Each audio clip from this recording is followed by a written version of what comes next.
We spoke with Brent Colley, first selectman of Sharon, earlier, and we spoke about the transfer station, the Salisbury Sharon transfer station, and both towns have town meetings coming up.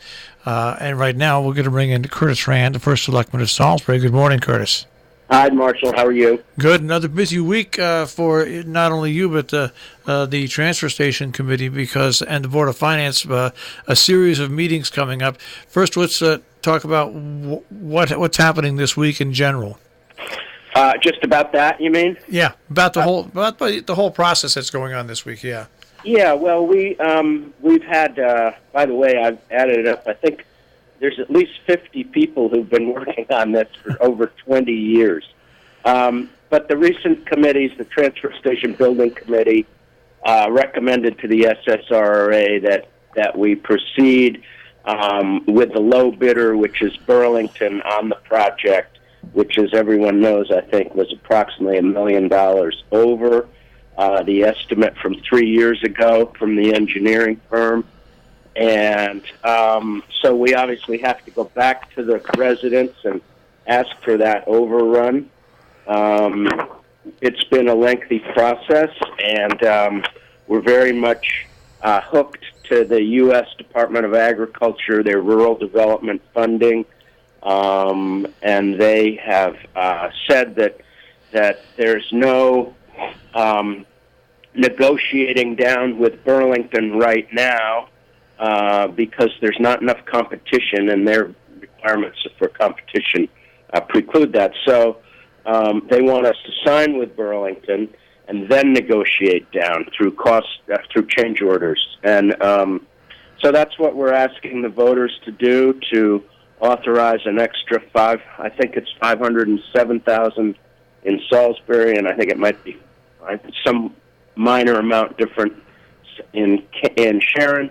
And at that point, I think we're confident we can start to lower the price. So while we're asking for 507 in Salisbury, we don't think it'll end up being 507. Well, when I was speaking with Brent Colley, he was also telling me that the town of Sharon is going to take money from certain places, so it's not actually going to be borrowing the full 507, and that by actually you putting this out for 40 years, that not only the people from today are paying for the transfer station, but people down the road who also use it are going to be paying for it.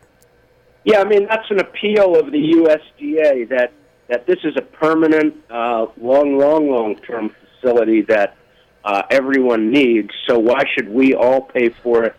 Why should we pay for all of it right now? Why not ask a couple of future generations to share in that? And USDA makes that possible with these 40-year loans. They're giving us on the main cost of the original cost that went to the town meetings and got approved. It's 40-year money at 1.62%. How we pay for the rest, we're both eligible for an extension of the USDA loan at a slightly higher interest rate, or if the surplus is high, you could take it out of that. And we don't really know the exact number. We just are very confident that it will be lower than the 507. We each have a $250,000 STEEP grant, which is reimbursable at the end of this, and so we're factoring that in. We think that'll go against the 507. The committee, the Transfer Station Building Committee, who's done a wonderful job, will start to decide with Burlington and the engineer Anchor what things might be reduced and what cost savings may be found. You know, you pointed out a very good topic that Brent pointed out. The entire Sharon Board of Selectmen was not in on the beginning of this, and I know, looking at the Salisbury Board of Selectmen, none of you were in on the beginning of this. Now, you, Curtis, have the longest length of term of being around, so you've been involved a little bit longer. But this has been quite a process. Now, if the towns approve this money, what happens next? Does the actual construction begin? Well, I think it would probably be in the spring, but we would obviously meet with Burlington and Anchor and sign the contract with USDA, probably with their approval, and then proceed, I would guess, over the few weeks or early winter to put in some change orders that will reduce this number, with the hope that they could be breaking ground in late winter, early spring, maybe even sooner. All right. Now, for Salisbury, there's 2 back-to-back town meetings. You're going to have your town meeting on the 19th at 7, right? Yeah, Wednesday, 7:30. Wednesday at 7:30, the town meeting in Salisbury, and then the next night in Sharon, the town meeting to vote will be held then.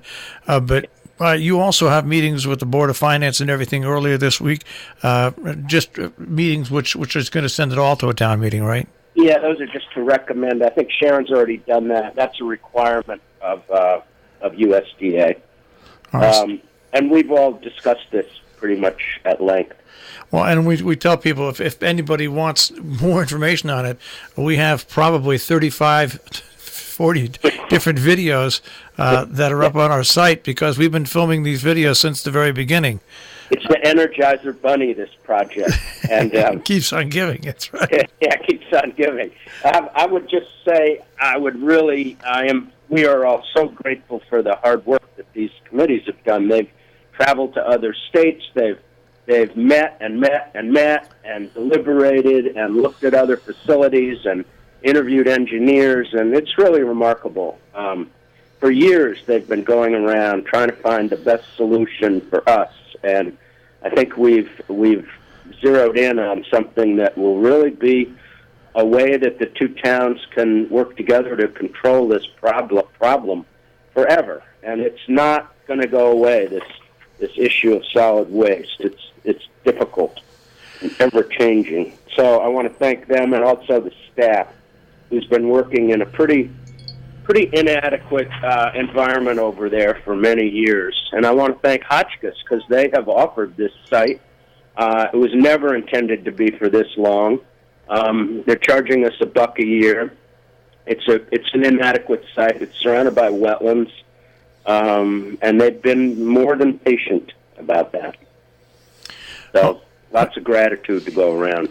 All right. So once again, the meetings, the first town meeting for Salisbury residents will be held on the 19th at 7:30 at Town Hall, and then the next night, the 20th, Sharon Town Hall will be a town meeting, and these meetings are just solely to vote on this issue, right?